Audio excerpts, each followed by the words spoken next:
se trata de eso mismo, de ir a lugares donde normalmente la gente los nombra los lugares calientes, ¿no?, de observación OVNI, y establecer allí una base de observación en forma permanente o circunstancial, digamos, ¿no?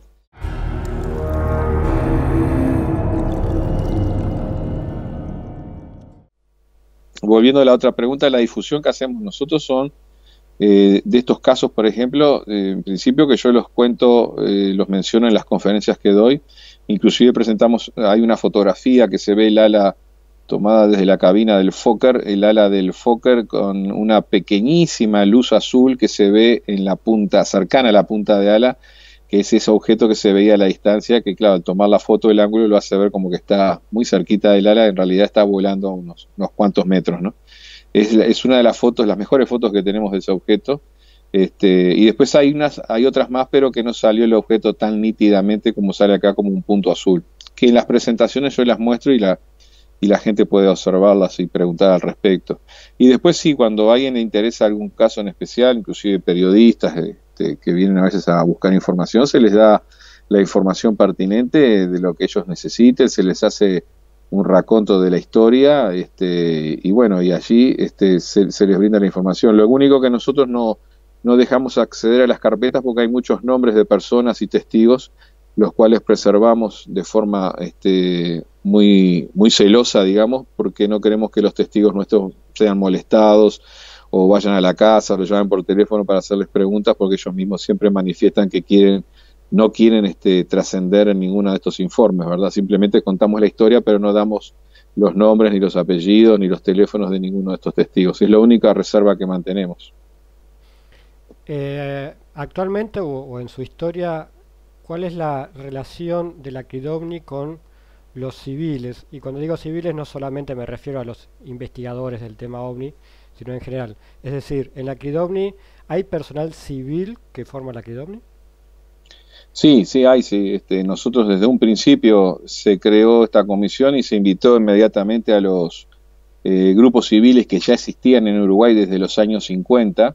Existían varios grupos civiles que se dedicaban a trabajar en la investigación del tema OVNI y fueron invitados, una vez que se crea la Comisión de la Fuerza Aérea, invitados a participar. Y así los primeros grupos eran aproximadamente de 40 personas, que después se fue decantando de forma natural, fueron quedando aproximadamente unas 15 personas, y hoy actualmente, por ejemplo, después de casi 40 años, mantenemos un grupo fijo de oficiales en actividad, de unos 6 personas, 7 personas, y después asesores que son personal civil y personal militar en retiro, que también colaboran en distintas áreas, ¿no? Ya que tenemos ingenieros, meteorólogos, pilotos civiles, especialistas en informática, hay una gran variedad de especializaciones o profesiones que nos permiten consultar a la hora de tener algún área de estas para poder evaluar una evidencia o dar una opinión al respecto, ¿no? Y de esa manera se integra a la gente, cada tanto elegimos alguna persona en algún área que sea específica que necesitemos para poder consultar, ya que mucha gente va y viene, o sea, están unos años, después por distintas razones se desvinculan del grupo y estamos seleccionando cada tanto alguna persona nueva que tenga determinadas cualidades y determinada especialización que pueda ayudar a la comisión. Está claro que el grupo siempre fue integrado por gente honoraria, tanto militares como civiles son honorarios en este grupo. La comisión no tiene presupuesto, trabaja con presupuesto cero, y siempre decimos que el capital nuestro es el capital humano. La gente es la que realmente da su tiempo y su dedicación a esto, y es el verdadero capital que tenemos en la comisión. Y lo que nos da la Fuerza Aérea a cambio son, bueno, las instalaciones, oficinas en el centro de Montevideo y después en el Comando General de la Fuerza Aérea, y nos facilita la comunicación a través de la central telefónica, en algunos momentos o en algunas oportunidades de los traslados aéreos a través de aviones o helicópteros si tenemos que ir a algunas zonas que sean inaccesibles por vía terrestre o que queden muy lejanas en distancia desde donde estamos, que nos movemos desde Montevideo. Bueno, la Fuerza Aérea nos transporta y nos traslada a esos lugares. Y eso es como nos desempeñamos, ¿no? Usamos los propios medios que tiene la fuerza en las áreas que necesitemos, ¿no? Por ejemplo, una computadora, este, una cámara fotográfica, tenemos un grupo de fotografía aérea que nos ayuda también en la opinión de cuando a la hora de ver o examinar un video o una foto, ya que tiene técnicos especializados en fotografía aérea. Y bueno, utilizamos los propios medios de la fuerza tratando de evitar el gasto que pudiera ser innecesario, ¿verdad?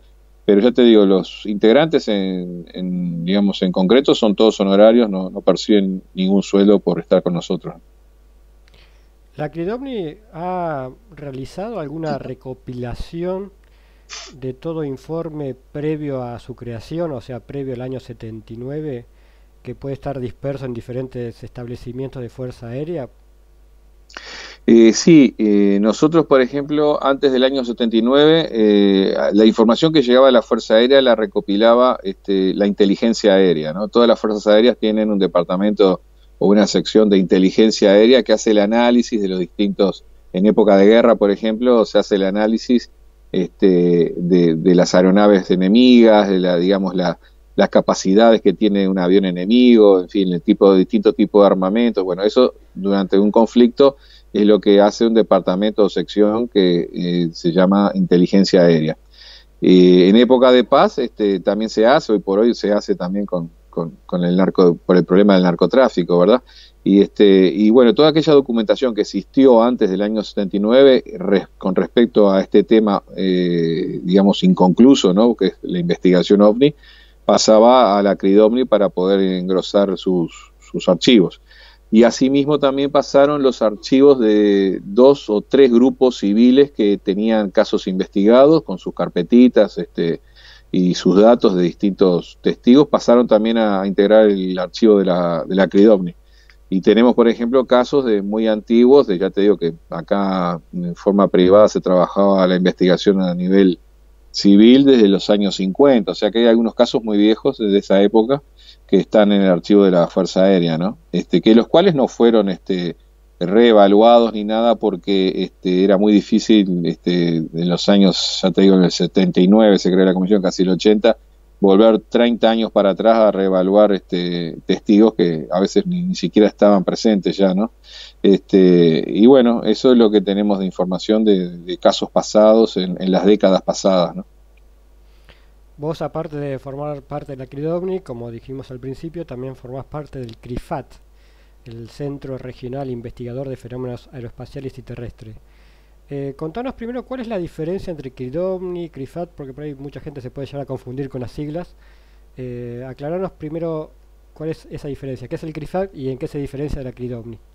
Bueno, el CRIFAT es un centro que es un nombre capaz un poco rimbombante, ¿no? Pero es un centro que trata de aglutinar información de la región, o sea, información sobre investigación OVNI en la región latinoamericana, ya que la CRIDOMNI es una comisión de la Fuerza Aérea que se maneja dentro de Uruguay, no investiga casos fuera de fronteras. Entonces, cuando en el 2001 veníamos hablando de que hay muchos casos que de repente son vistos de este lado de la frontera y son vistos desde el otro lado, de hecho, tenemos algunos que hemos, digamos, trabajado en forma conjunta con Argentina, sobre todo con el grupo de Visión OVNI en Entre Ríos, donde hemos tenido casos de un lado y del otro, del lado uruguayo y del lado argentino al mismo tiempo, fueron avistados en los mismos momentos.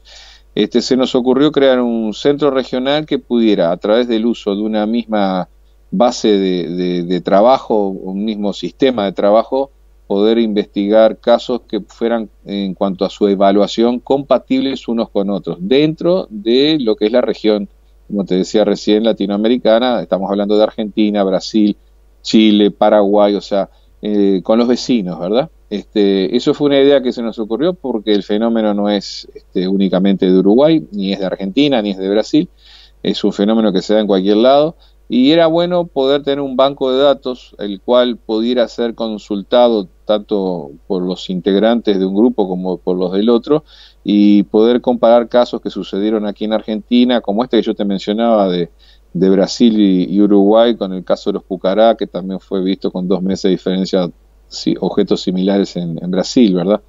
Entonces era bueno tener un banco de datos regional y para eso creamos un centro regional de investigación que aglutinara toda esa información y compartiera al mismo tiempo resultados y pudiera hasta realizar, como ya lo hemos hecho por lo menos en 3 o 4 oportunidades, pudiera realizar investigaciones en otros lados. El centro regional es una asociación de hecho, digamos, que tiene distintos investigadores de Chile, de Argentina, de Uruguay, que colaboran y trabajan. Inclusive actualmente le estamos tratando de dar mayor peso para poder realizar algunos convenios escritos, ¿no?, a través de este centro, y de esa manera llegar a esos objetivos que yo te manifestaba de investigar a nivel regional el fenómeno OVNI, por llamarlo de alguna manera, y poder comparar datos, porque cuanto más datos comparemos, más resultados o más estadística vamos a tener acerca del comportamiento de estos objetos en vuelo, acerca de sus características, y acerca de un montón de cosas que nos pueden dar el hecho de poder comparar datos, ya te digo, con un mismo criterio de investigación, una misma base, que nos permita decir, bueno, que lo que me dicen de Argentina en base a un hecho está analizado de la misma manera que lo analizamos nosotros, que es científicamente, ¿no? Y bueno, eso es un poco el centro regional. Y esperemos que ahora en adelante podamos fortalecerlo más con algunos proyectos conjuntos que estamos tratando de diseñar sobre observación permanente, llámese tipos aquellos observaciones como hacen en Gesdalen, en Noruega, a través de un proyecto que tiene ya como 20 años o más, financiado por una universidad privada allá. Y bueno, estamos apostando a ese tipo de proyectos, que donde podamos estacionar algunas bases de observación aquí en Uruguay, en Argentina, en Chile, que para eso ya hemos hablado con algunos amigos como Andrea Pérez Simondini con Rodrigo, que también hemos hecho algún convenio con la Fuerza Aérea Chilena, con Rodrigo Fuenzalía estoy hablando, y de esa manera poder, digamos, acercarnos un poco más a lo que es llamado fenómeno OVNI, ¿no? Por lo que entiendo, a partir de tu definición, el CRIFAT se podría definir como que es una organización privada, digamos, a pesar de que Sí, sí, integran, por ahí hay gente de Fuerza Aérea integrándola. sí, sí, es una organización privada, ya te digo, es una asociación de hecho.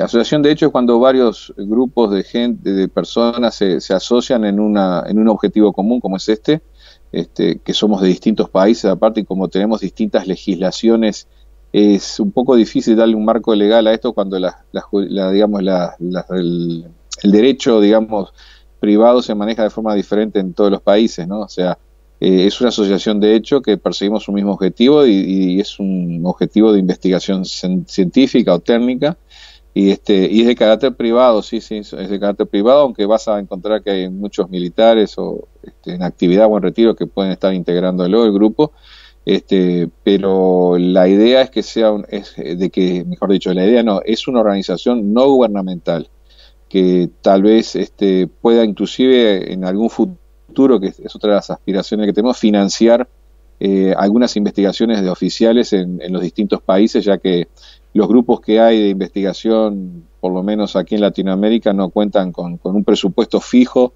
como hoy o por hoy nos hemos enterado que en Estados Unidos lo tenían a través del Pentágono, ¿no? Esos 22 millones de dólares que se anunciaron a través de la prensa con el cual Estados Unidos investigaba el tema OVNI, ¿no? Cosa que nos sorprendió a todos el hecho de que estuviera oculto eso, ¿no? Bueno, pero nosotros queremos hacerlo en forma totalmente abierta al público y siempre buscando el apoyo de distintas personas o entidades que puedan colaborar en esta investigación, ¿no?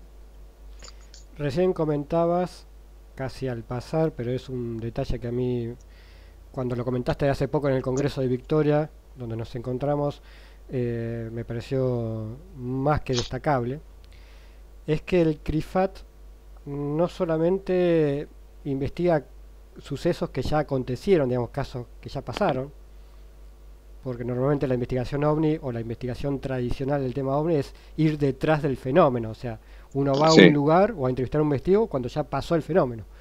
sí, sí. Eh, y ustedes lo que están haciendo a través del CRIFAT o intentan hacer es ir en busca de ese fenómeno, por darle algún término, Sí, sí. e ir a los lugares donde está pasando el fenómeno o que estadísticamente está sucediendo el fenómeno, y eso me parece destacable. O sea, cambiar un poco el paradigma de ya no ir solamente detrás, sino adelantarse y de alguna forma adelantarse al fenómeno y poder encontrarlo, detectarlo, medirlo, ¿no?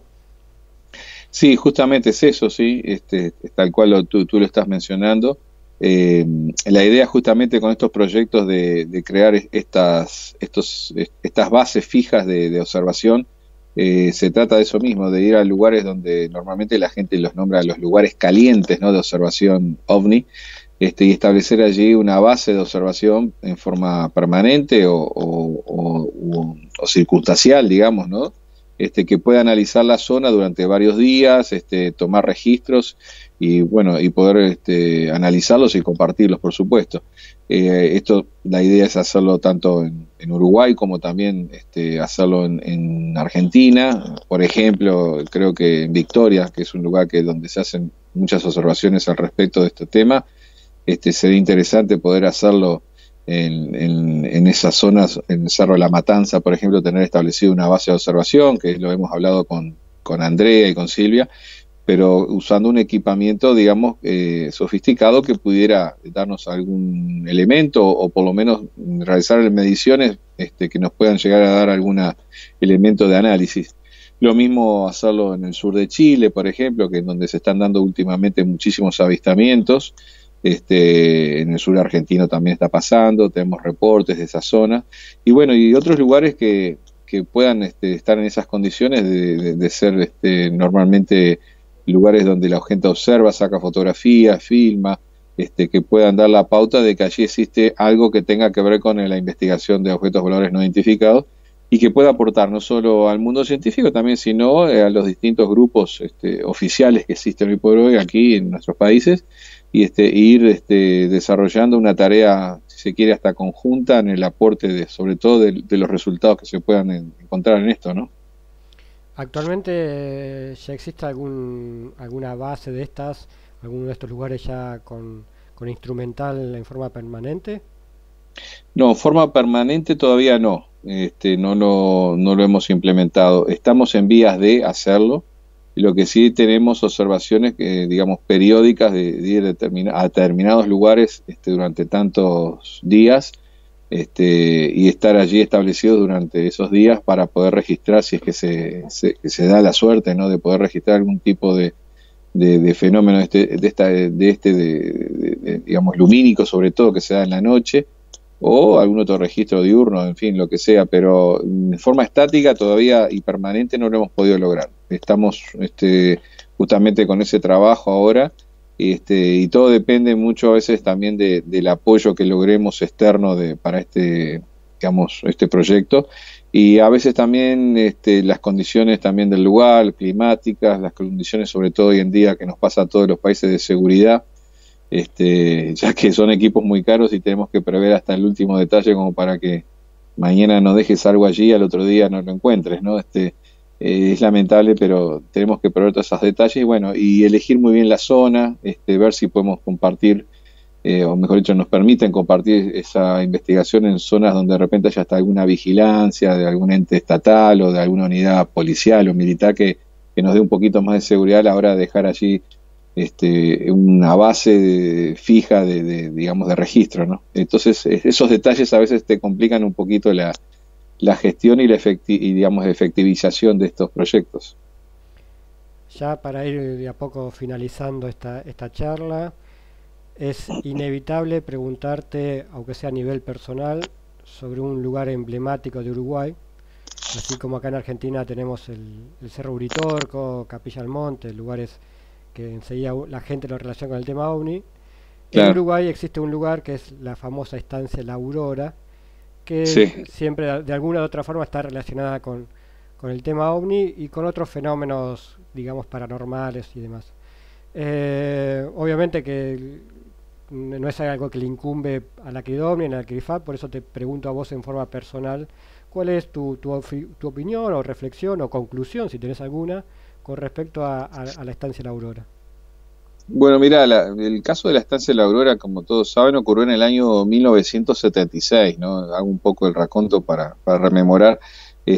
Allí los dueños de ese campo y otras personas que estaban trabajando allí, peones rurales, dicen haber avistado una nave sobre el casco de la estancia, de la cual se desprendió un rayo que impactó en un árbol, matando animales de corral, toros, perros, gallinas, una cantidad de animales que quedaron fulminados con eso, y dejando fuera de servicio un generador que tenían, y bueno, creando toda una situación de conflicto a través de esa acción. Por otro lado, el grupo que investigó la Aurora en el año 1976, que es un grupo civil, determinó de que lo que había ocurrido allí había sido una tormenta, una gran tormenta eléctrica, de la cual un rayo hizo todo ese daño que yo te estaba contando, que acá el dueño del campo lo atribuyó a una nave espacial. Ahí se empieza la controversia de qué fue o no fue, ¿verdad? No obstante, nosotros a lo largo del tiempo, la Fuerza Aérea siguió recibiendo denuncias sobre el avistamiento de objetos en esa zona, objetos no identificados en vuelo, y se siguió concurriendo a investigar. Yo de hecho he ido, no sé, pero 10 veces a la estancia en distintos años por las denuncias que recibimos, ¿no? Denuncias que a veces vienen con fotos, pues vienen con videos, inclusive si entran hasta YouTube van a encontrar que hay cantidad de videos colgados al respecto de la estancia de la Aurora en Salto.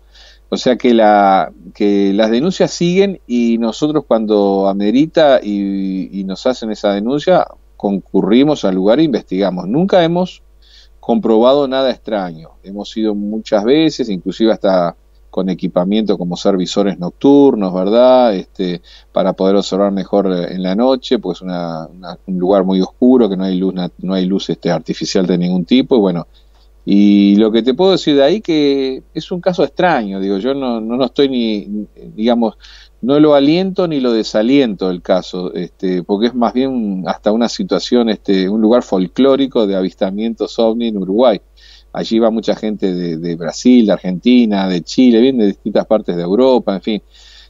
Han ido astronautas también, aunque a veces se ha negado, pero han ido astronautas allí a visitar a la estancia, y astronautas norteamericanos de la NASA, o que trabajaron en la NASA, mejor dicho, y es un lugar emblemático, ¿sí? Y se siguen dando los casos. Ahora, no tengo posición, digo, realmente es un tema que yo creo que pasa por el estudio y el análisis, no por una posición filosófica sobre el tema, ni de creencias, como a veces te preguntan, ¿crees o no crees en los ovnis? Esto no es un tema de creer o no. El ovni, la palabra ovni es una sigla sacada de la jerga o del léxico militar utilizado durante la Segunda Guerra Mundial, en inglés UFO, ¿no? Pero es una sigla de uso militar que hasta ahora se sigue usando. Cuando tú estás, por ejemplo, como me ha pasado a mí, estoy en el control de radar y veo un objeto que no tengo identificación, para mí es un ovni. Ahora, que de la procedencia, no sé, hasta que no lo estudie, lo analice y lo tenga en tierra identificado, o lo pueda identificar desde el aire, no te puedo decir a dónde pertenece. Pero son cosas que nosotros estudiamos, objetos que a través de la denuncia, como decías hoy vos, nos viene siempre tarde la denuncia, somos como la policía, llegamos después del robo, del asesinato, y nos manejamos con los elementos que la gente misma nos brinda, ¿no? Sobre todo el relato de la gente, que para nosotros es la parte más importante, es el relato, y después con alguna evidencia que la gente pueda aportar para, digamos, fundamentar ese relato, que no siempre es así tampoco, ¿no? A veces la gente ve cosas y no las puede fotografiar o documentar, como hoy en día, que es más fácil, pero a veces sucede también que no se puede. Pero no tengo una posición tomada en cuanto a la Aurora. Creo que es un lugar donde se debe seguir investigando, porque de repente hay algún fenómeno que no conocemos. Yo siempre menciono que ahí en la Aurora, en el campo de la Aurora, hay unas torres de alta tensión, en donde en días de humedad se forman como un pequeño plasma que corre por los cables de las torres de alta tensión, y tú lo podés ver de noche. Hasta hacen un pequeño ruidito a veces si estás muy cerca de la torre de control, ¿no? Perdón, de la torre de alta tensión. y esos plasmas es por la humedad y la salinidad del aire, ¿no? Que hace ese efecto. Y bueno, yo no sé si será eso o no, pero ya te digo, hay algunos elementos que corren a favor de que allí se forma un fenómeno eléctrico debido a la salinidad y humedad del aire. Y bueno, capaz que es eso nada más, pero no sé. Las denuncias siguen, o sea que nosotros siempre que hay algo vamos, investigamos bueno, estamos siempre atrás de esto que, ya te digo, hoy o por hoy es un lugar folclórico en el avistamiento ovni, ¿no? En el futuro podría ser la Aurora uno de los lugares donde el CRIFAT instale un centro de observación permanente, como estábamos hablando anteriormente. Es muy factible, si te diría que en un 90% es factible porque ya hemos hablado inclusive con uno de los dueños que está allí, uno de los hermanos del señor Tona, que muchos lo deben haber sentido nombrar. Bueno, uno de los hijos que está a cargo del establecimiento ya nos dio permiso, inclusive hace tiempo, y tenemos muy buena relación con él. Y sé que llegado el momento, si le pedimos la autorización para definir la instalación de equipamiento, no va a tener ningún problema porque ya me lo ha manifestado que él está a las órdenes para cualquier investigación que se quiera hacer, siempre y cuando lo haga la Fuerza Aérea. Así que nos tiene mucha confianza, por suerte, en nuestra tarea, ¿no? Para terminar, ¿cómo puede hacer la gente que está viendo este video para ponerse en contacto con la CRIFAT o con el CRIDOMNI? ¿Hay alguna página, algún mail? Mirá, en principio por correo electrónico. Nosotros tenemos cridomni@gmail.com y después tenemos crifat2001@gmail.com. Y después tenemos la página, dentro de la página de la Fuerza Aérea Uruguaya, ponen Cridomni y ahí hay uno de los, digamos, link, creo que se llama, donde pueden acceder a la página de la Cridomni dentro de la página oficial de la Fuerza Aérea. Y después nosotros tenemos una web del CRIFAT también, que es www.crifat.org.ui, que ahí pueden también ingresar, que tiene mucha información sobre casos, conferencias, charlas, que pueden ver porque es una página que está muy bien hecha. La mantiene un amigo común, Alejandro Isoba, que es quien nos facilita esa posibilidad de estar comunicados directamente con el público, con la gente, ¿no? Ariel, quiero agradecerte sinceramente por tu tiempo, por tu buena predisposición, para charlar un rato acá en Demonios. Nos quedan muchos temas pendientes que ya en algún futuro te voy a molestar. ¿Cómo no? ¿Cómo no? Tu última charla en Victoria me pareció muy interesante y abarcaron otros temas que no hemos hablado en la charla de hoy, que la vamos a dejar para otro momento. Bueno. Así que Ariel, bueno, muchísimas gracias. Te mando un fuerte abrazo desde este lado del charco y bueno, espero que nos volvamos a reencontrar en cualquier momento. Bueno, te agradezco mucho la posibilidad de estar en este programa Demonios, el cual me permite estar comunicado con muy buena parte de la Argentina. Y bueno, cuando tú quieras, estamos a las órdenes, para poder charlar de distintos temas y bueno, y contestar las preguntas que tú quieras hacernos o tus oyentes puedan querer transmitir a través tuyo, para poder contestarlas y cambiar información y datos de lo que la gente quiera. Yo estoy a las órdenes como siempre.